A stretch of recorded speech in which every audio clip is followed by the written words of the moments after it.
Sudah 10 tahun aku menikahi Sarah, dan selama itu pula, aku merasa menjadi pria paling beruntung di dunia.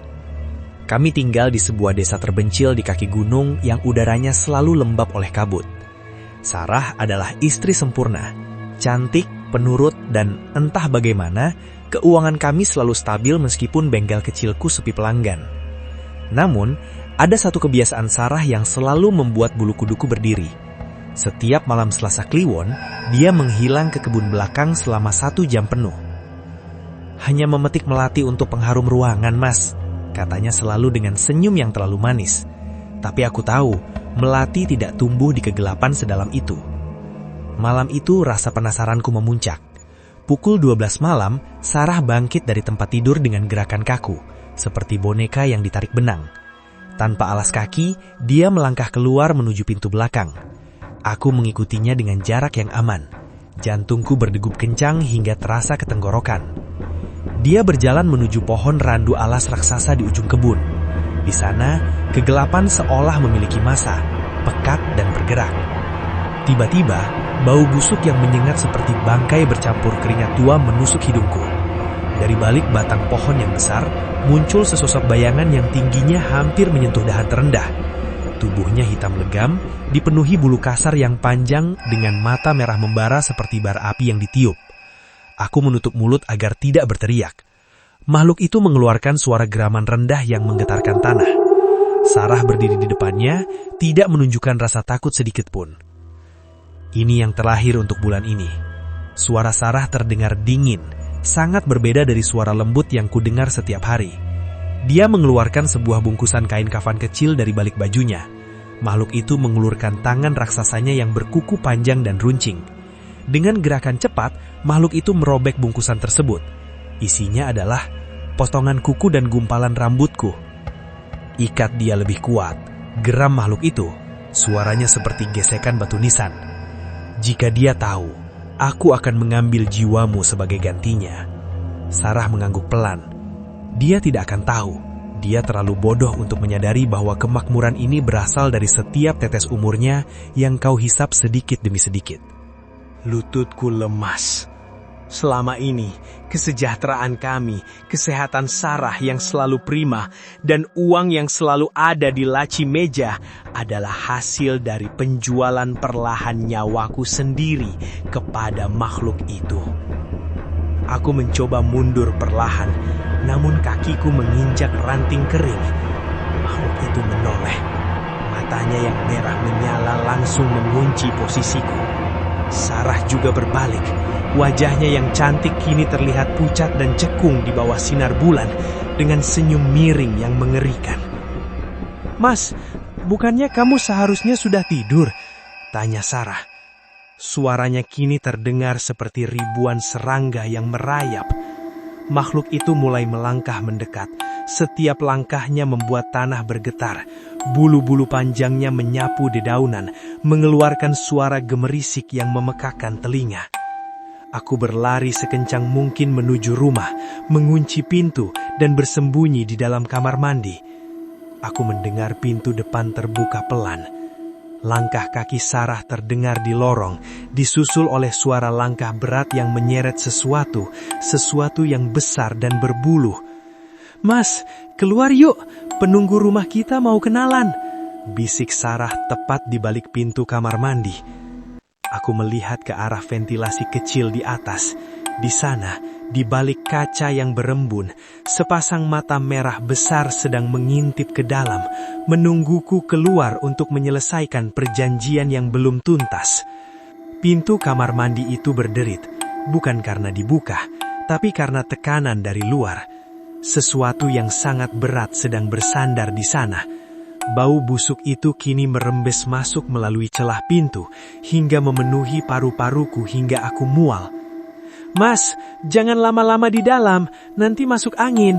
Suara Sarah terdengar sangat dekat, hampir seperti dia menempelkan bibirnya di kayu pintu. Aku gemetar hebat. Di tanganku hanya ada sebuah silet cukur tua. Tak berarti apa-apa melawan makhluk setinggi plafon rumah itu. Aku melirik ke arah ventilasi.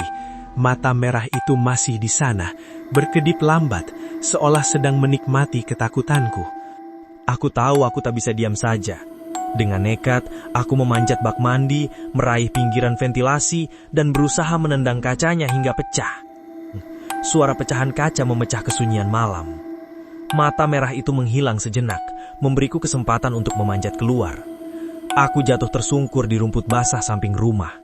Tanpa menoleh, aku berlari menuju jalan raya yang jaraknya 1 kilometer dari rumah kami. Tapi desa ini terasa berbeda malam ini. Kabutnya begitu tebal hingga aku tak bisa melihat ujung kakiku sendiri. Dan suara itu, suara langkah kaki besar yang berat dan berbulu, bluk, bluk, bluk, selalu terdengar tepat di belakangku. "Mau kemana, Mas?" Aku tersentak. Sarah berdiri di tengah jalan, 10 meter di depanku.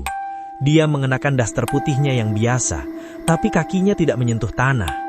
Di belakangnya, sosok genderowo itu berdiri tegak. Tangannya yang panjang dan berbulu melingkar di bahu Sarah, seperti seorang pelindung yang posesif. "Kenapa kamu tega, Sarah? Aku suamimu!" teriakku parau. Sarah tertawa, suara tawa yang kering dan menyakitkan telinga. "Suami? Kamu pikir kenapa ayahku setuju menikahkanku dengan pemuda miskin sepertimu 10 tahun lalu?" Dia melangkah maju, atau lebih tepatnya melayang mendekat. Keluargaku sudah terikat perjanjian turun-temurun. Setiap wanita di garis keturunanku harus memberikan makan kepada dia. Jika bukan kamu, maka aku yang akan diambilnya. Kamu hanyalah tumbal pengganti yang kupilih, karena kamu terlalu mencintaiku. Makhluk itu menggeram, sebuah suara yang terdengar seperti longsoran batu. Dia menjulurkan lidahnya yang panjang dan hitam, menjilat pipi Sarah dengan lembut, lalu beralih menatapku dengan lapar. Aku terjatuh di aspal yang dingin. Tenagaku habis. Aku menyadari sesuatu. Setiap kali aku merasa lemas selama setahun terakhir, itu bukan karena kelelahan kerja. Itu karena makhluk ini perlahan-lahan menyedot suasana hati dan vitalitasku melalui barang-barang pribadi yang diberikan Sarah padanya. "Kemarilah, Mas." Sarah mengulurkan tangannya. "Ikutlah dengan kami ke bawah pohon randu. Di sana tidak ada rasa sakit, hanya ada kegelapan yang tenang. Kamu akan menjadi bagian dari kekayaan keluarga kami selamanya." Genderuwo itu mulai merangkak. Posisinya kini seperti predator yang siap menerkam. Kuku-kukunya yang hitam menggores aspal, menimbulkan suara memilukan. Tiba-tiba, aku teringat ucapan almarhum kakekku. Makhluk halus tidak takut pada senjata. Mereka takut pada sesuatu yang mereka tidak miliki. Aku merogoh saku celanaku. Bukan jimat, bukan ayat suci yang belum sempat kuhafal, melainkan korek api gas yang selalu kubawa. Di sampingku ada tumpukan jerami kering milik Pak Tani yang siap dibakar.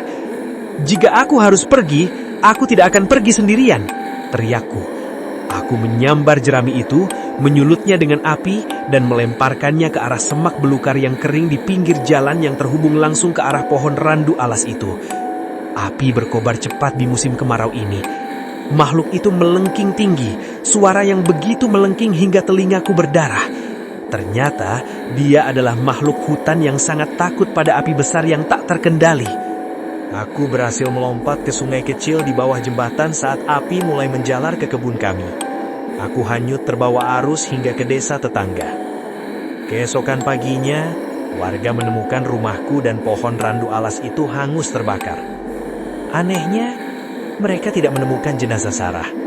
Yang mereka temukan di tengah puing-puing kamar kami hanyalah seonggok bulu hitam setinggi manusia dan sebuah cincin kawin milik Sarah yang menghitam. Kini, aku tinggal di kota yang jauh, di apartemen lantai 10 yang jauh dari pohon besar. Namun setiap kali malam Selasa Kliwon tiba, aku selalu mendengar suara garukan halus di balik pintu depanku. Dan di lubang intip, terkadang aku melihat sekilas, sehelai bulu hitam panjang tersangkut di sana.